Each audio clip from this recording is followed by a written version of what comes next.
Details చూద్దాం. భూకంపం సృష్టించిన విధ్వంసం నుంచి నేపాల్ ఇంకా తేరుకోలేకపోతోంది. రాజధాని ఖాట్మండు శవాల దిబ్బను తలపిస్తోంది. ఎటు చూసినా హృదయ విదారక దృశ్యాలే. తవ్వే కొద్దీ శవాల గుట్టలు బయటపడుతున్నాయి.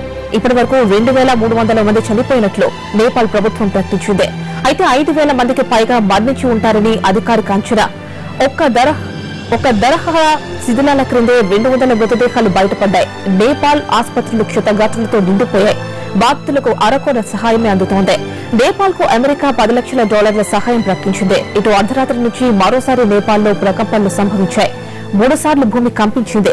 దీంతో జనం భయంతో పరుగులు తీశారు. భూకంపం సృష్టించిన విధ్వంసం నుంచి కోలుకుంటున్న నేపాల్ కు భారత్ ఆపన్న హస్తం అందించింది. విపత్తు నిర్వహణ బృందం సభ్యులతో పాటు కొంతమంది డాక్టర్లు ఖాట్మండులో సేవలందిస్తున్నారు. అక్కడ చిక్కుకుపోయిన భారతీయుల్ని స్వదేశానికి తరలిస్తున్నారు.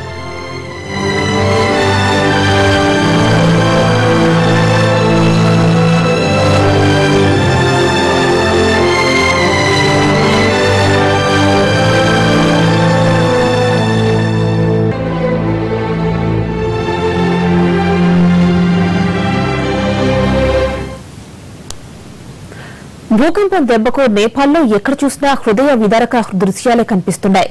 భూ బీభత్సం నుంచి సురక్షితంగా బయటపడ్డవారు క్షణమకు యుగంలా గడుపుతున్నారు.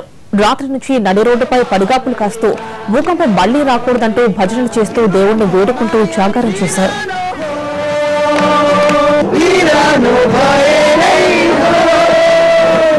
अब झूठो ना बने